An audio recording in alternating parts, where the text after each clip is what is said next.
السلام علیکم۔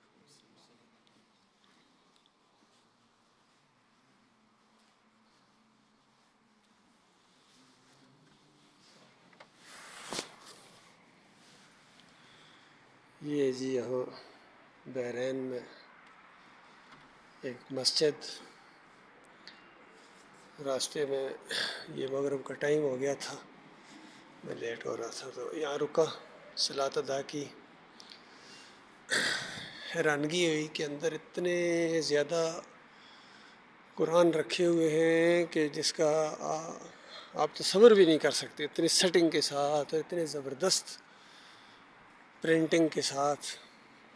یعنی افسوس ہوا کہ اتنے زیادہ قرآن ان کے سامنے ان کے پاس ہیں، لیکن اس قرآن سے دور ہیں، اس قرآن کے خلاف ان کے عقائد ہیں، اور پوری دنیا میں ذلت اور خواری ان کے حصے میں آئی ہے۔ دیکھیے کتنی خوبصورت مسجد ہے، دیکھیے کتنا مال اس کے اوپر لگایا ہے انہوں نے، تو لیکن ایمان عقیدے کے اندر خرابی ہر جگہ یہی ہے، صرف یہاں بحرین نہیں، دبئی میں، گلف، پورا پاکستان، انڈیا، جہاں جہاں انہوں نے یعنی مساجد تو بنائی ہوئی ہیں، لیکن وہ ایمان عقیدہ ان کے پاس نہیں ہے جس بنیاد کے اوپر یہ عرب اٹھے تھے۔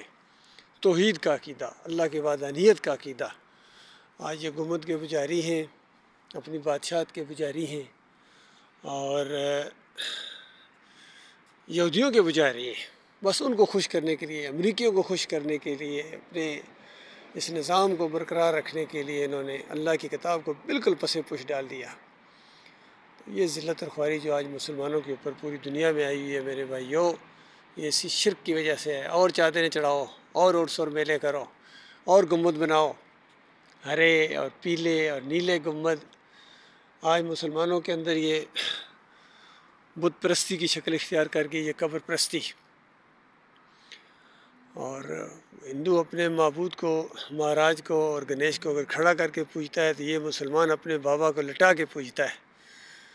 ان کے سامنے نظر و نیاز اسی طرح پیش کرتے ہیں جس طرح ہندو پرشاد پیش کرتا ہے۔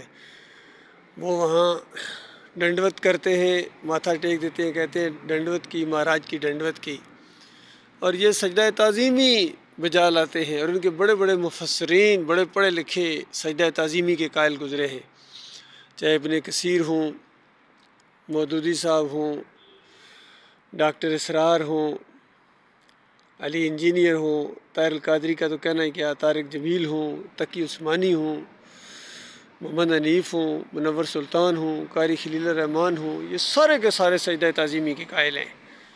تو کہاں گیا وہ ایمان جو قرآن کا ایمان ہے؟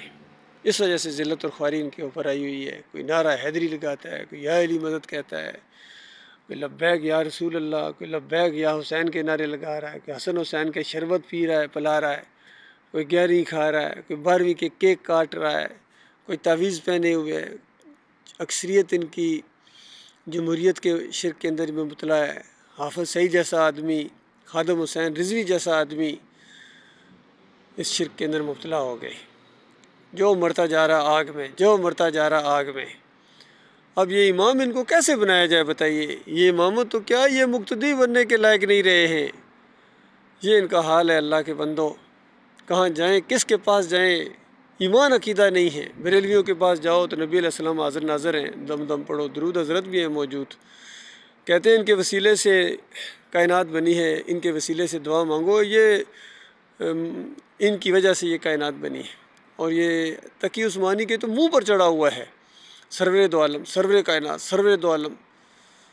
اور ڈاکٹر اسرار بھی حضور حضور، اس طریقے سے ان کے الفاظ کے اندر شرک ٹپکتا ہے۔ میرے بھائیوں،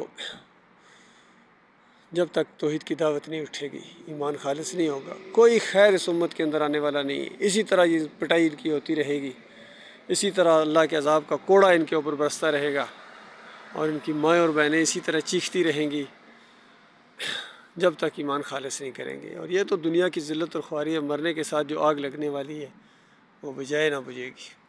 اللہ تعالیٰ غور و فکر کرنے اور ایمان کو درست کرنے کی توفیق عطا فرمائے۔